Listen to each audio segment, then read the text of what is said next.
Okay. Good afternoon. Welcome to the Preserving Perspectives session of the 23rd ITA-ASIL-ICSID Joint Conference. I'm Mark Feldman, Interim Dean and Professor of Law at Peking University School of Transnational Law. I also have the honor of serving as a Vice Chair of the Academic Council of the Institute for Transnational Arbitration. Many thanks to everyone for traveling to Washington, D.C. to be with us here for this event.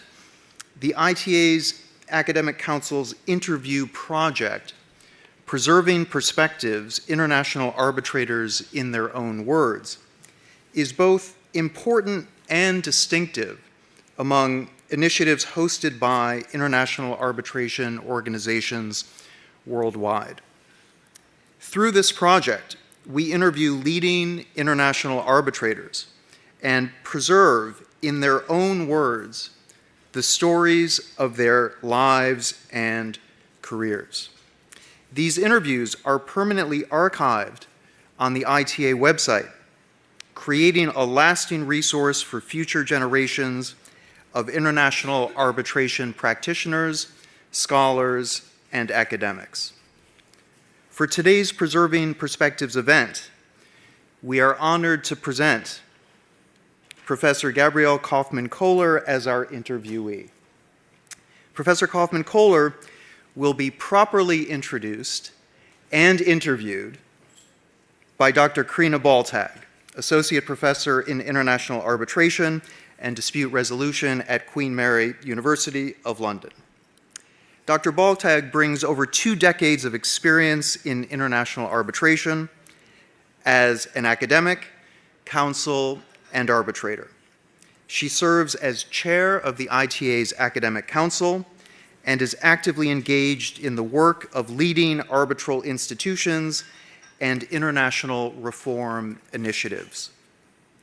I would also like to acknowledge with gratitude the support of the Institute for Transnational Arbitration and all of those who made this interview possible, including Professor Chip Brower, ITA Chair, T.L. Cubbage, ITA Director, and the broader ITA team. I would also acknowledge and thank the ITA's partners in organizing today's event, the American Society of International Law and ICSID.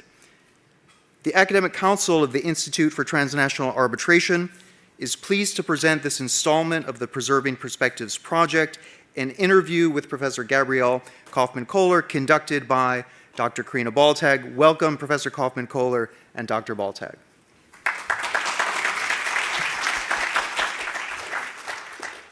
Thank you very much, Professor Feldman.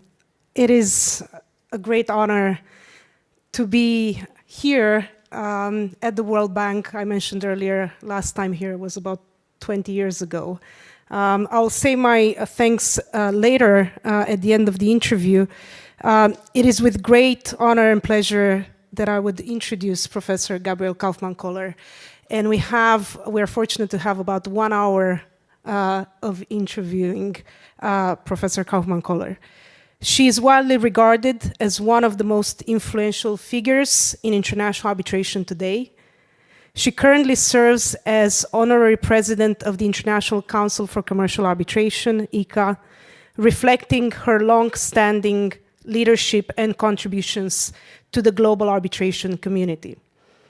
Professor Kaufmann-Kohler is Professor Emerita at the University of Geneva, where she taught for many years and helped shape generations of arbitration practitioners and scholars.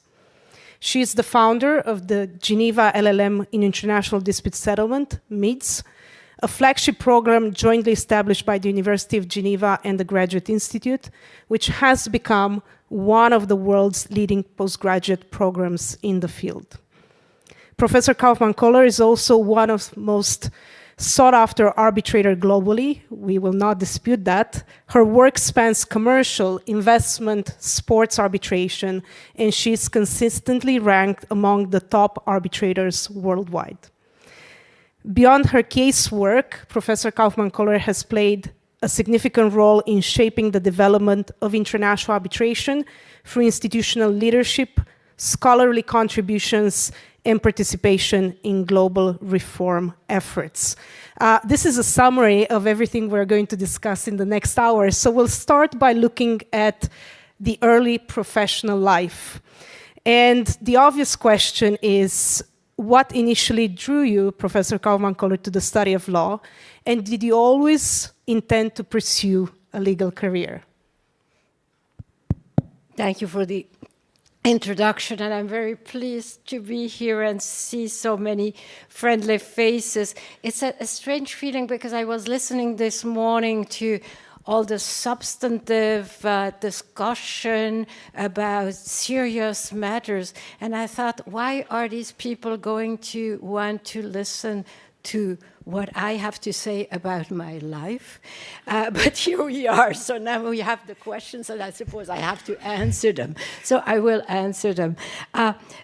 It was when I was 14 years old, I had read a novel about a woman criminal lawyer defending youth offenders. And she was intelligent, she was good looking, she was kind and compassionate. And I said, wow, that's what I want to be.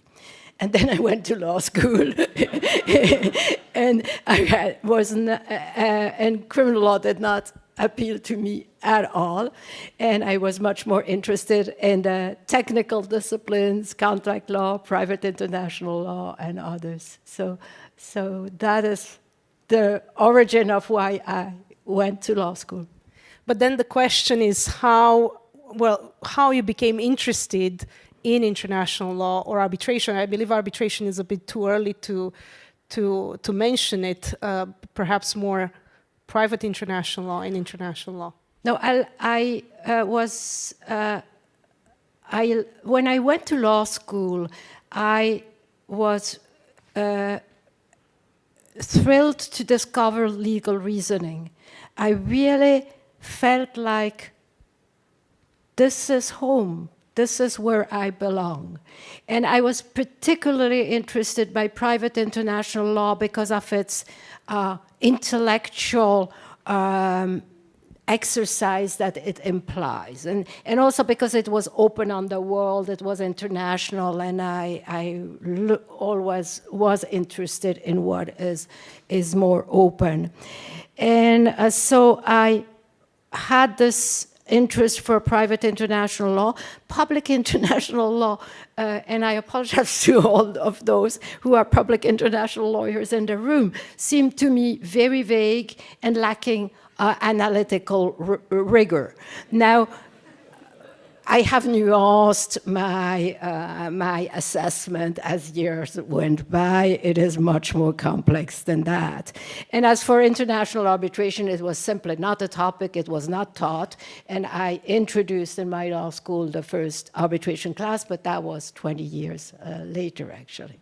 And speaking about the faculty years and the topics and the subjects taught, was any particular mentor or professor that had maybe some or significant influence, not necessarily on the career, but on intellectual development? Yeah, I mean, I lacked really a mentor in international arbitration, but in school there was one constitutional law professor who explained the law in such a manner that you would think, that's obvious. I have always known that. I have simply not articulated it. And that impressed me a lot because when I explained something, I tried to give the impression I like people to feel this is obvious. And the obviousness, l'évidence, as I call it in French, is really a guideline for teaching, but also in any time you're communicating, actually. And then there was, maybe I should also mention another professor, but that was much shorter time.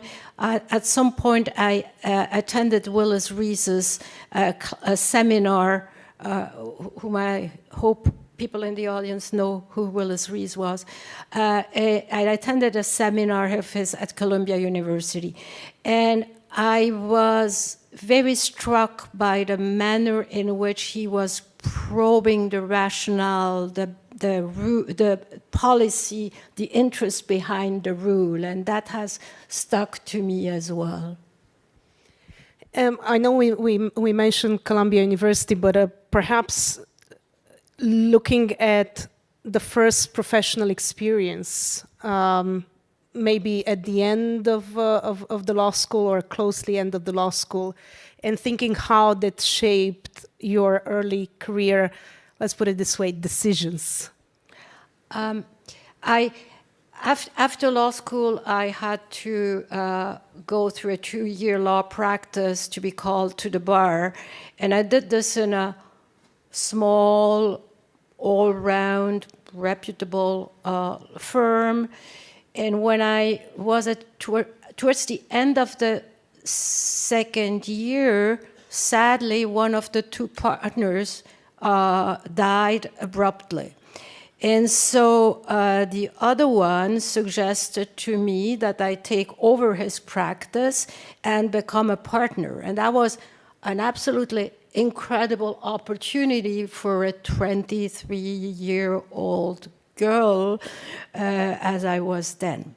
And but I had in mind doing a PhD, and I was tempted by the offer, but then I didn't really know what to do, so I consulted one practitioner whom I respected. He said, take the practice.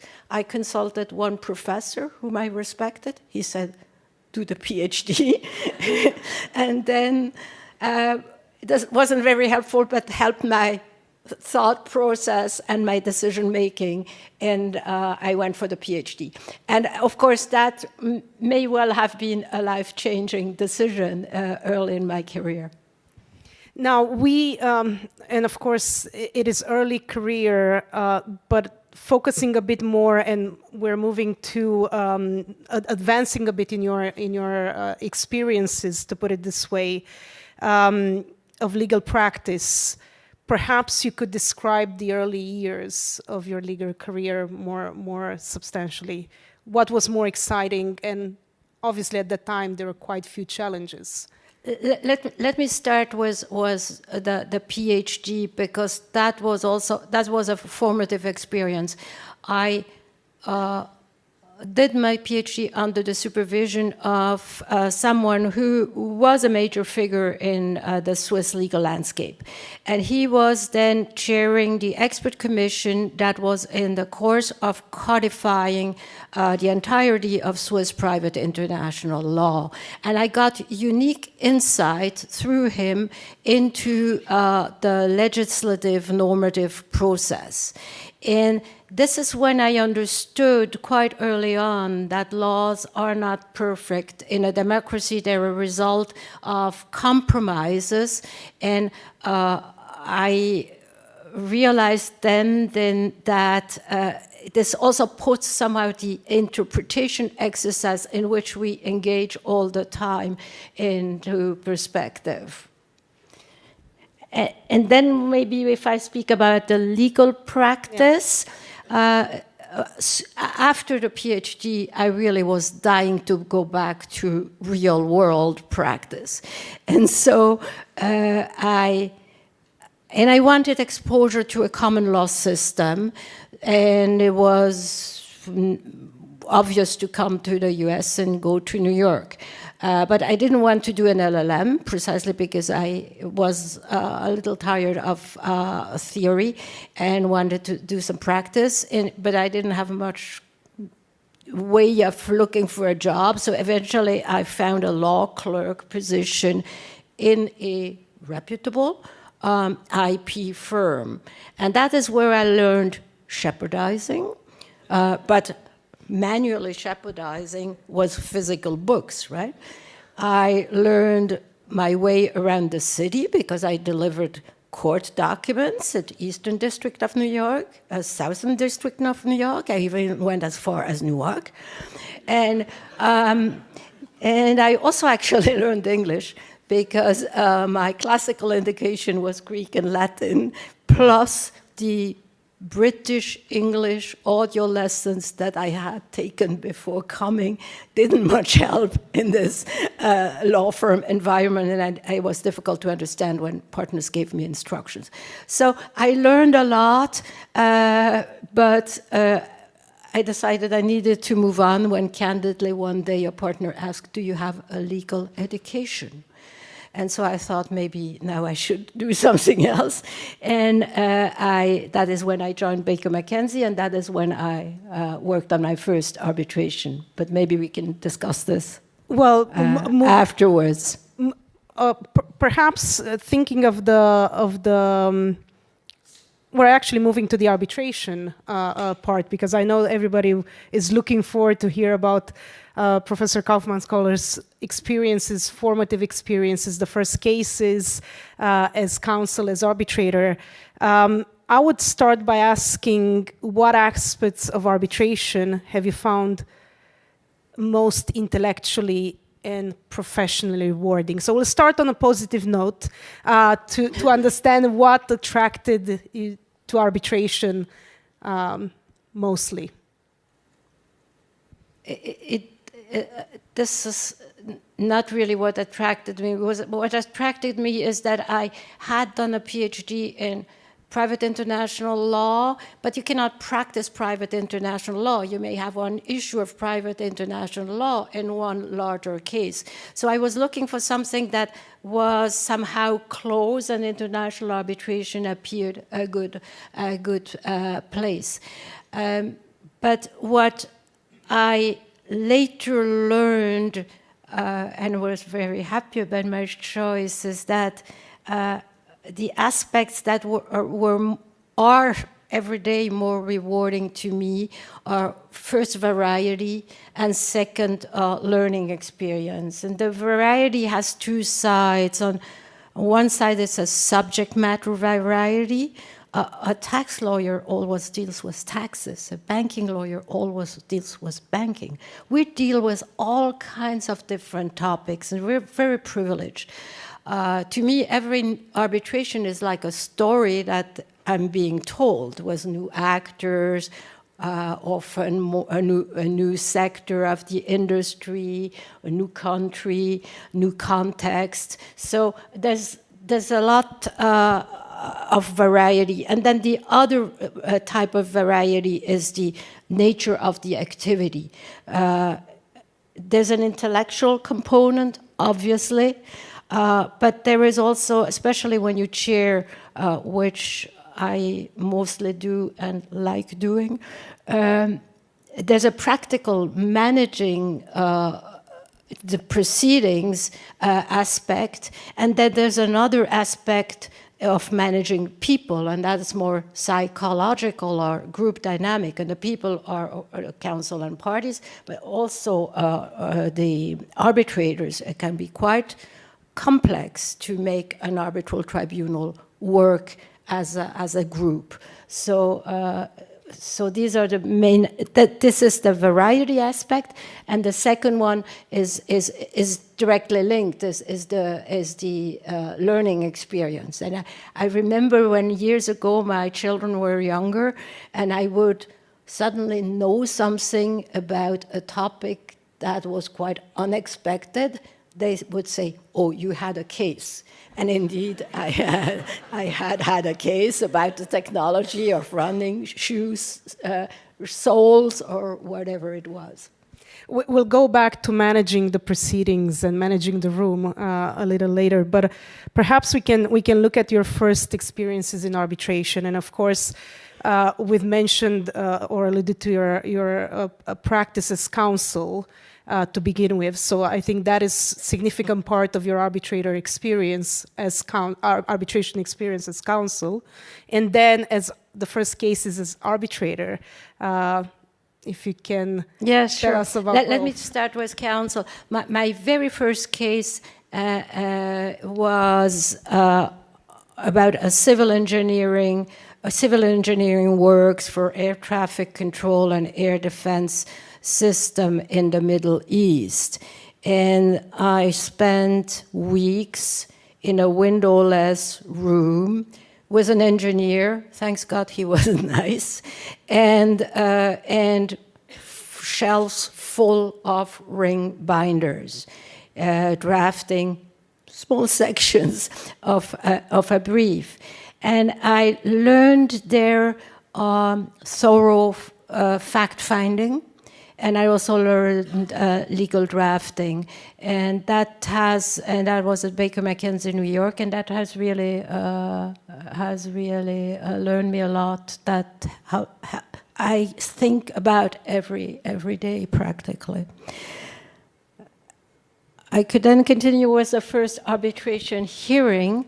That was when I was back in Switzerland, still with Baker McKenzie. And I was, of course, the last little associate in a team that was led by a star. We were representing an oil company that had a dispute with an African state about its oil operations. And during a break in the arbitration hearing, one junior member of the client representatives takes me aside and asks me, "Do you think the president would be sensitive to a gesture?" I knew the president because he was my PhD supervisor, which I had, of course, disclosed. And I was young and inexperienced, but I understood what he was asking me. And after a pause in shock, I said, that would be a huge mistake, and don't speak to me ever again about this topic. And he did not speak to me again about it. But I learned very early on that bribery is a fact of life. So that's for the council experience. Let me turn now to arbitrator. Let me first take a commercial arbitration appointment. My first commercial arbitration appointment was as president in a rather complex maritime law dispute. And one of the co-arbitrators was my former contract law professor. And he was a very demanding, intimidating, stern person. And so I was terrified, but being terrified can be a very good driver for performance, and it has kept a good driver, actually, because the fear of not meeting the expectations is a driver. And then investment arbitration, well, of course, it was an ICSID arbitration, with the hearings on the 13th floor of this building, with Gabrielle Alvarez, who's there, who was my very first secretary in an ICSID arbitration. It was Autopistas de Venezuela against Venezuela. And I was fortunate enough there that two very experienced arbitrators, Karl-Heinz Böckstiegel and Bernardo Cremades, with whom I had worked in other contexts, trusted me and did appoint me as president. And I'm ever grateful to them for having taken this risk, because it was a risk. Well, these were the first, and perhaps it's worth mentioning that the first appointments you had quite early in the career, as it was your legal practice. So there was a period of transitioning from the counsel work full-time to the arbitrator work full-time. And how was that transition? Was it gradually? I wanted to be, I was mostly doing counsel practice at some arbitrator's appointment, but I wanted also to be a real professor. I did not simply want to be someone with a professor title. And I wanted to have some true academic activity. And so as my academic career developed, it became more and more obvious that it was difficult to have a full counsel practice and be a professor in addition. And so the obvious move was it was obvious to transition then. It was also obvious that a transition within Baker McKenzie to arbitrator would not work because of the many, many conflicts of interest. And that is when I then joined Schellenberg-Whitmer, which was not Schellenberg-Whitmer, but its predecessor firm. Yeah.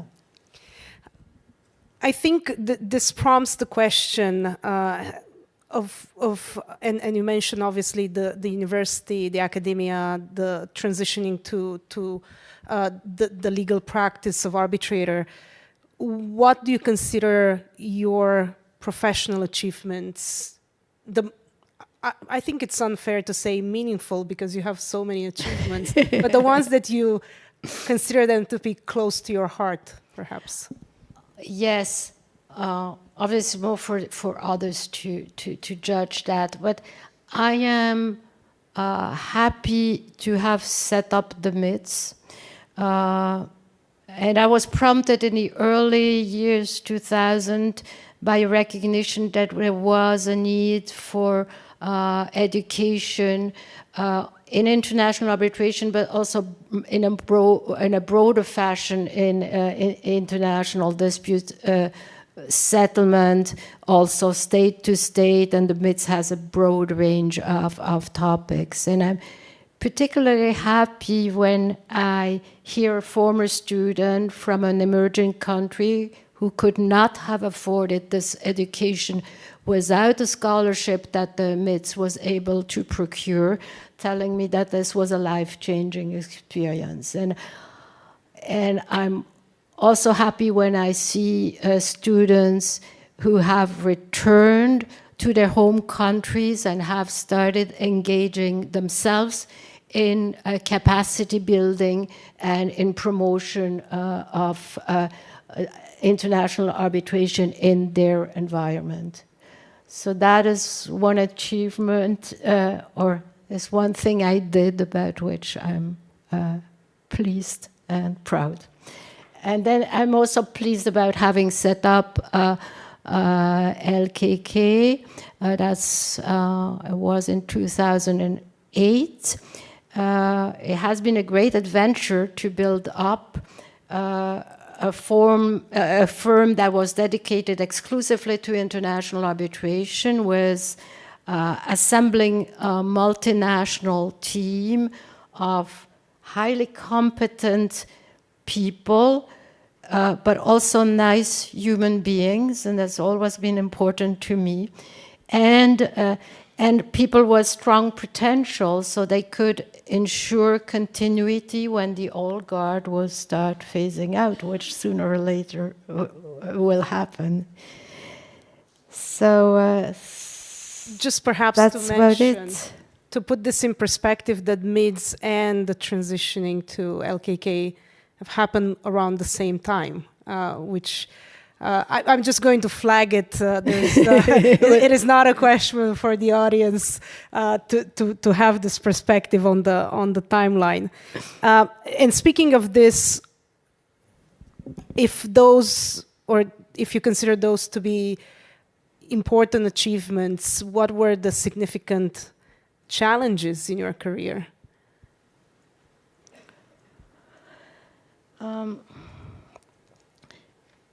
Maybe at the beginning, being a woman in a world of men was a challenge. And sometimes I ask myself whether it was not more a challenge for the men who had to adjust to me than for myself, because I didn't really care about it. But I did care in the sense that I knew that I was being watched, and I could not afford making a mistake, and that was quite a pressure. Once I had proven that I was capable, then things became much easier and sometimes even an asset to be a woman. And then another challenge was, of course, it was difficult. Is about the gender issue as well. It was difficult to reconcile being a mother and being a professional at the same time. So these were challenges, and then there is a constant challenge, I would say, and that doesn't go away, is to deliver good quality, and that involves time management, it involves organization, it involves never taking things for granted, but working hard, and that, of course, with time, you acquire experience. It helps because you more easily understand situations, you more easily decrypt people, and that facilitates things. But the challenge of delivering good quality does remain. Looking at the delivering good quality, cases, we're talking about the first appointments, but perhaps the question would be, from the cases in which you have been involved, which were the ones, and we're not going to focus only on awards, on arbitral awards at the end of the arbitration, but also the arbitration itself, the process. And if any of the cases had an impact or had any particular influence on you and maybe taking things forward. Yeah, I mean, many cases had influence, and somehow you're shaped by the experiences. But if I have to single out some, and first because of the proceedings, I would name Burlington versus Ecuador. There was a claim by Burlington, subsidiary of ConocoPhillips, for expropriation of their oil operations in Ecuador. There was a counterclaim of the state for pollution of the environment through the oil operations. And in the context of the counterclaim, the tribunal suggested that we do a site visit. And that was an incredible experience. We made this suggestion because we thought it would help us understand the allegation on the pollution by seeing the topography, seeing the landscape, the type of nature, where the settlements were, and the like. But it was also the idea. The idea was also to more symbolic, to say this is a way of saying environment matters, and so that it was very challenging procedurally, because how do you hold a hearing listening to a witness, to submissions at every point in the, this was really in the Amazon rainforest, right? So it was helmets, was boots, it was very hot, it was very humid, and you had to comply with due process and equal treatment and make sure everybody is heard, in spite of the fact that you're standing on the top of a hill or on an abrupt, steep slope. So it was very interesting to see how can you shape this. And at the end of the first day, I had a feeling this does not go well. I felt everybody a little frustrated that they could not say what they had to say, and so we had a discussion with counsel at that night, and I said, how do we need to improve the process, because it lasted 4 days. And so And so every night we would have kind of a briefing session between the tribunal and council, and we improved the process, and everybody was satisfied at the end.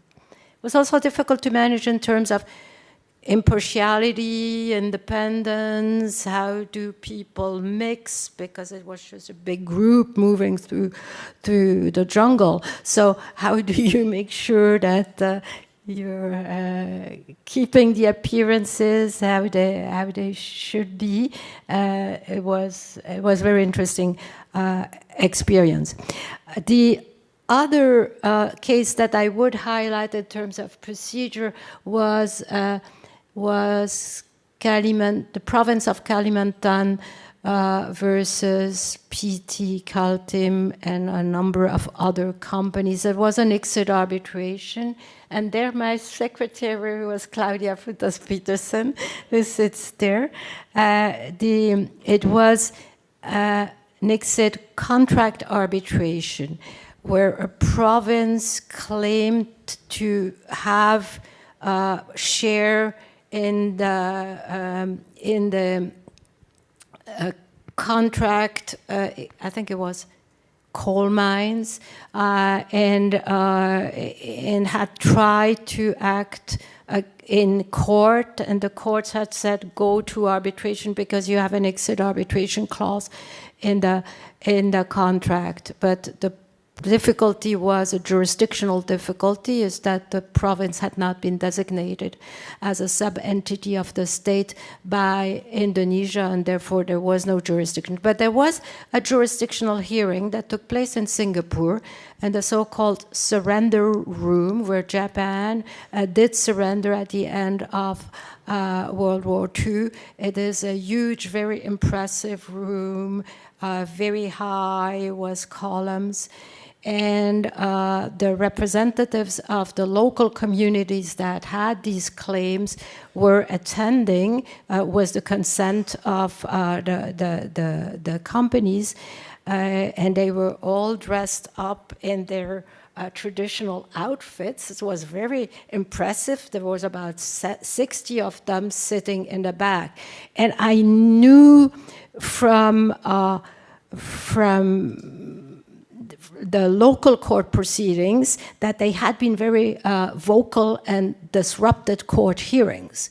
So was my colleagues on the tribunal, I think it was Albert Jan Vandenberg and Michael Wang, we thought, how are we going to control this hearing? And then Albert Jan came up with the idea and told me, why don't you first explain to them what a hearing is? And so I started the hearing by saying, arbitration, you have a hearing, and a hearing, you can only speak if you're given the floor, and this is about jurisdiction, and jurisdiction is very legal and technical, and so we may not speak that much about the facts and about about the rights of the parties, the substantive rights. And counsel looked at me like, what happened to her? But eventually it worked very well. They stayed there for 2 days, very quietly listening to all these jurisdictional arguments. And at the end, they all clapped. And so we were so that was a nice experience too, as well as my first public hearing. This is the procedure. On the awards. Yeah, on the award, maybe I would mention Orascom versus Algeria. I was reminded of this when I listened to Tom this morning. It was about shareholder claims and the fact that shareholders in a vertical chain had claimed under different treaties for the same harm and the same measures against Algeria. And the tribunal said, you cannot do this because the system, of course, Algeria has consented under each of these treaties, but it has not consented to be sued 3-4 times for the same acts. So that was more a systemic consideration. Another case that I could mention is Metaltech versus Uzbekistan. That was a corruption issue where the CEO of the investor mentioned at their hearing that he had paid about 20% of the investment cost to some consultants, and so the tribunal started asking questions of what these consultants did, and started asking about documents, because if they had had a legitimate consultancy role, which may well be the case, then you would have a paper trail. And so we never had actual proof of a bribe being paid, but the circumstantial evidence was convincing, and we applied red flag methods, and also it is also a case about the duty of investigation or the power of investigation of the arbitral tribunal. And maybe the last one is Philip Morris versus Australia. But that one is better known, and it was about abuse of process. It was not a new application of abuse of process. It was just a development of case law that had already been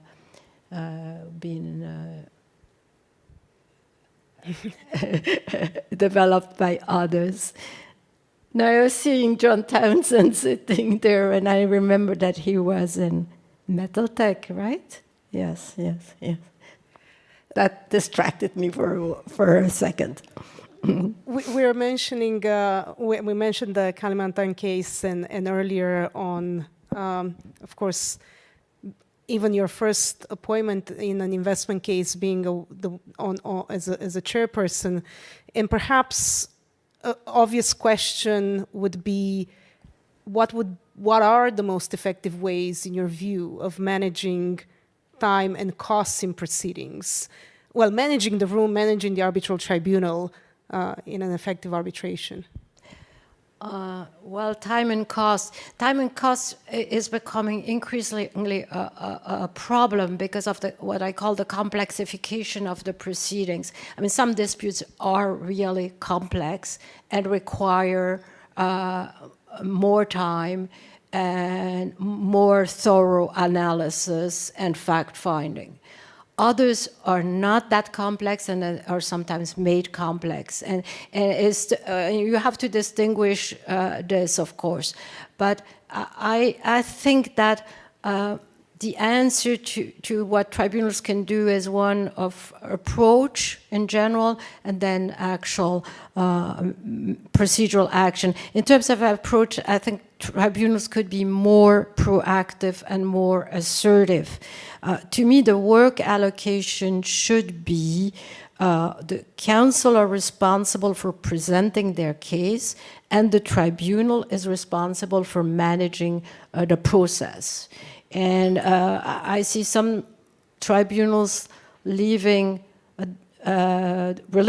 their responsibility to counsel, and I don't think that is the idea of international arbitration.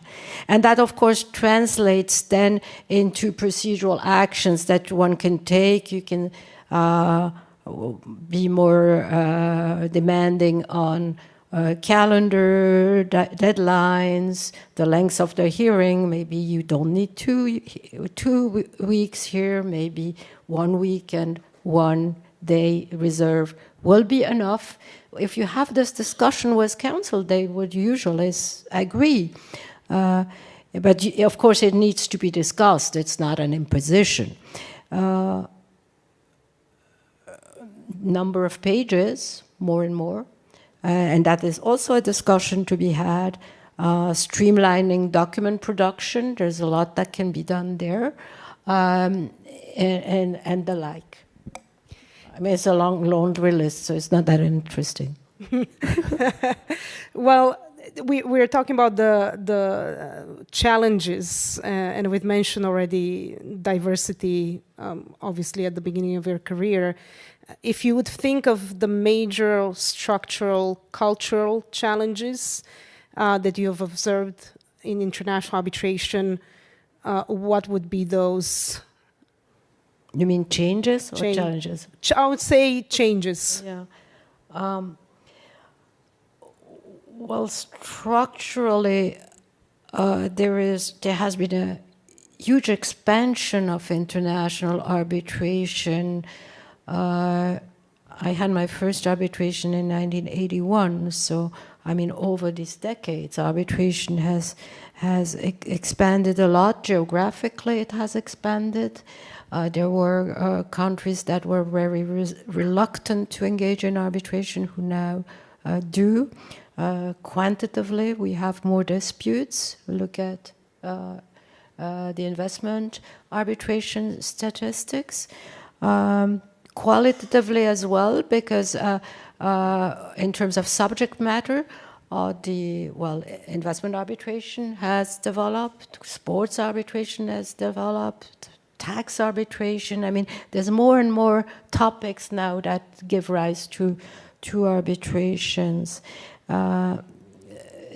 There's another structural change, is the professionalization of the arbitration practice, both in terms of arbitrators on the one hand and counsel.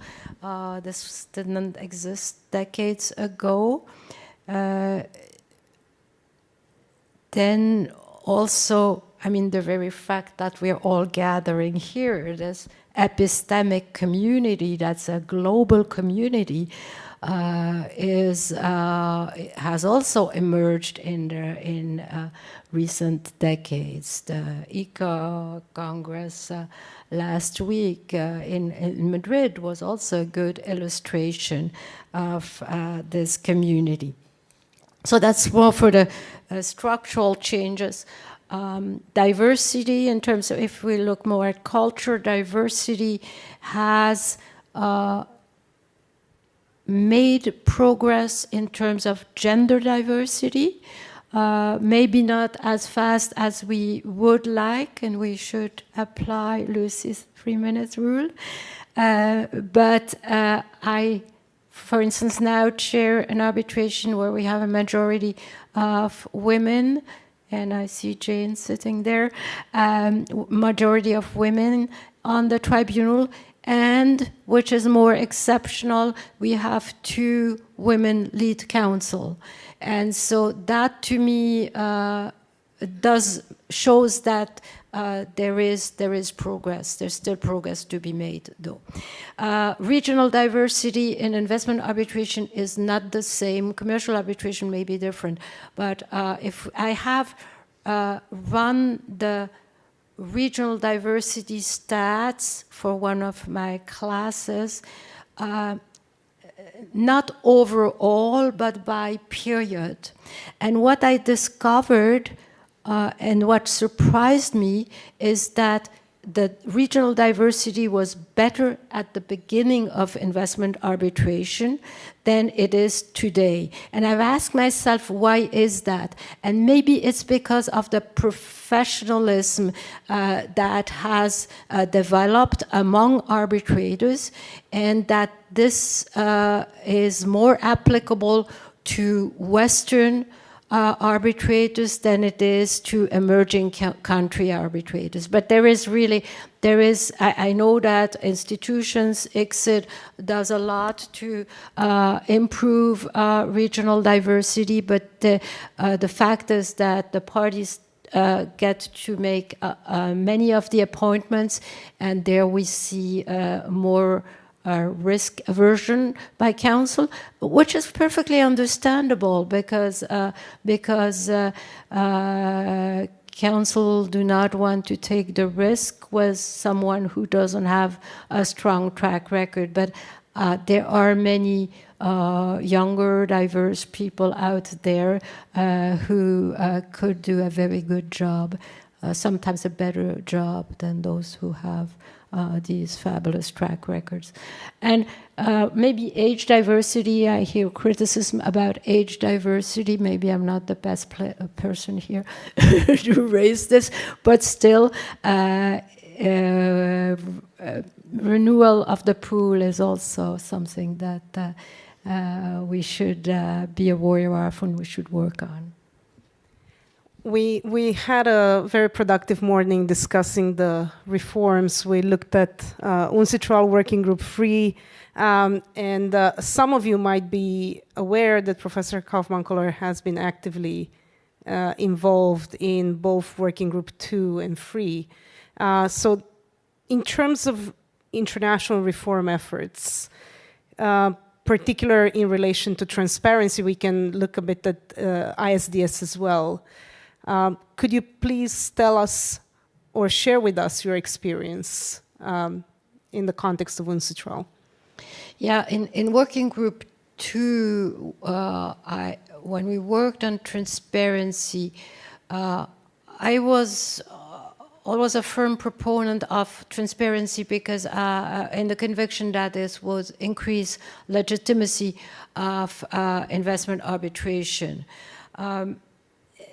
I remember one point in time where there was a true deadlock, and there were two camps completely opposed, and we were unable to find a solution.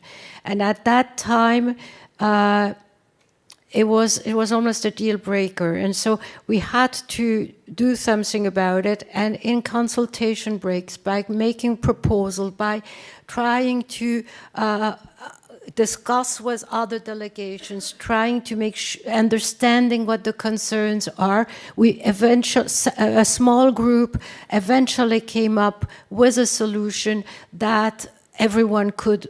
It was a compromise solution, obviously, but everybody could buy into it. And that was remarkable to me because it showed that with goodwill, you can, and some individuals in the room who can achieve actual results. Of course, I hear voices saying that the transparency rules are not applied as one would have expected, that there's a lot of double discourse actually about transparency.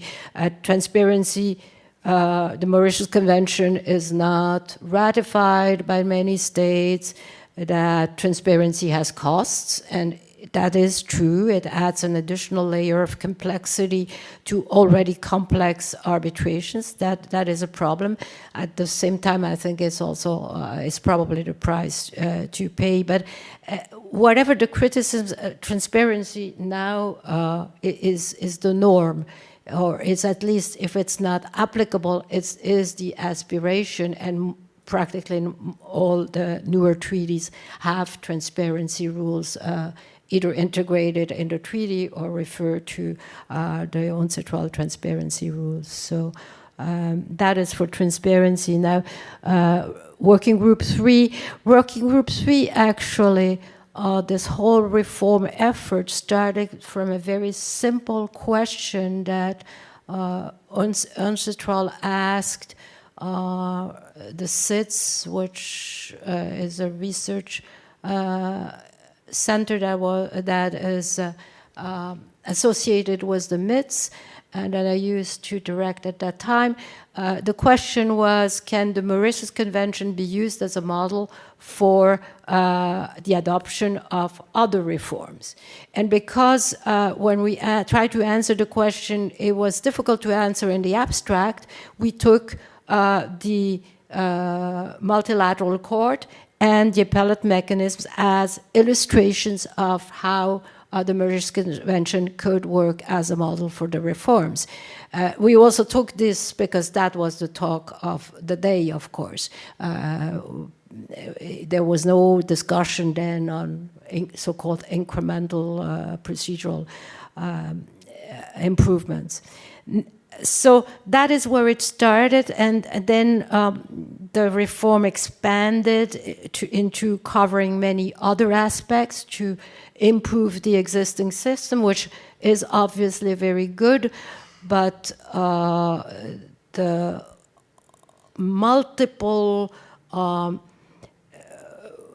different topics on which Working Group 3 now works, of course, makes the process extremely lengthy, and to me gives the impression of somehow a lack of focus. And what seems clear today is that there will be a menu of options, and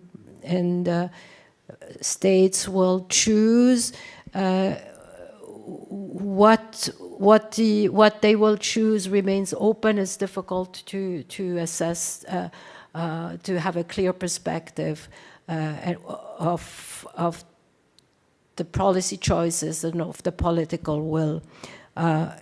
It seems to me that, and I think Natalie said this already today, it seems to me that the very fact that there is a forum where there is a debate on this issue, is a multilateral forum, has a value in and of itself in a world that is increasingly on a collision course. So, and it also seems to me that in the end, whatever the dispute settlement mechanism for investment dispute is, the world is a better place and the rule of law is better protected with an international mechanism. And that is why, of course, it is a concern that states are withdrawing completely. Reforming, recalibrating is a different issue. Or withdrawing completely from ISDS. We moved already into the future of arbitration, and Professor Kaufmann-Kohler doesn't have a crystal ball, but we all should have one. But how do you see international arbitration evolving in the coming years? And of course, we are talking about international arbitration, and I'm aware that there should be a distinction between at least commercial and investment arbitration. Yeah, it would be tempting to answer D and K, which is what I write in my hearing notes when the witness says, "Do not know," right? but that was me a little lazy, so let me try. Well, in commercial arbitration, I think we should distinguish here. Commercial arbitration, there are some risks of mediation being used more, international commercial courts also. There is potential risk of contamination of investment, of commercial arbitration by the backlash against investment arbitration. I see certain decision makers not really understanding the differences. But at the same time, I also see that institutions are eager to find ways to deal with these difficulties, and I don't see that there is a problem having several different dispute resolution mechanisms being used in commercial disputes. So I don't think that is much of a concern, and that there will be disputes is not a question.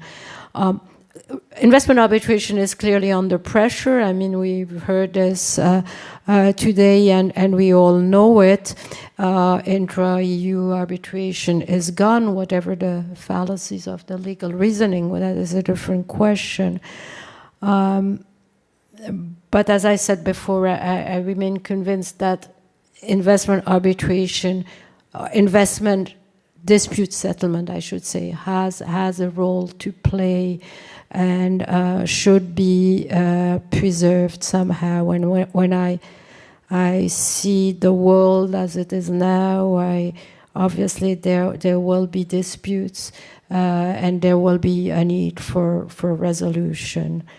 And so international arbitration certainly has a future, and international dispute resolution has a future, yes. Continuing on the same optimistic note, because as Professor Mark Feldman was mentioning at the beginning of the interview, these interviews remain available for future generations of arbitration practitioners. Is there any advice you'd offer I believe we do have in the room law students, PhD students, young practitioners that are considering a career in international arbitration. I would say get a good education, work hard. It's difficult to do without hard work.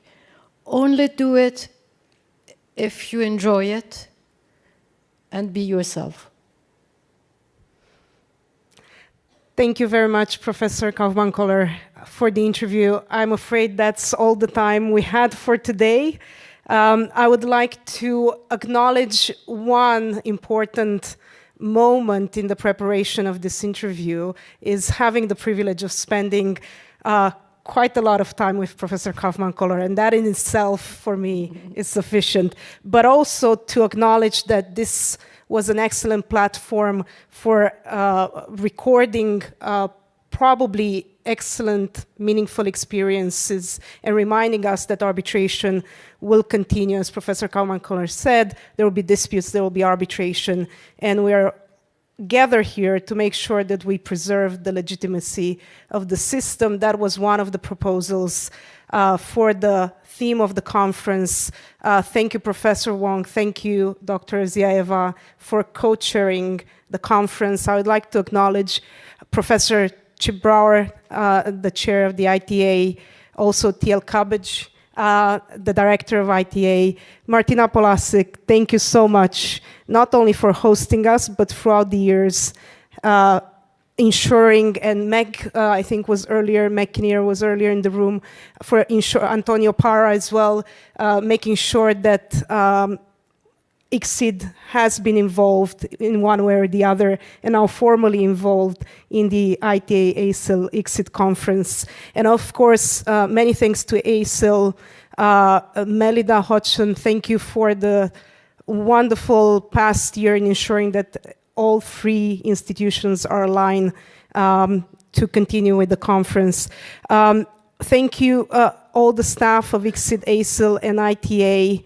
And I would like to take this opportunity, the last moment of the interview and of the conference, to give Professor Gabrielle Kaufmann-Kohler one big round of applauses. Thank you.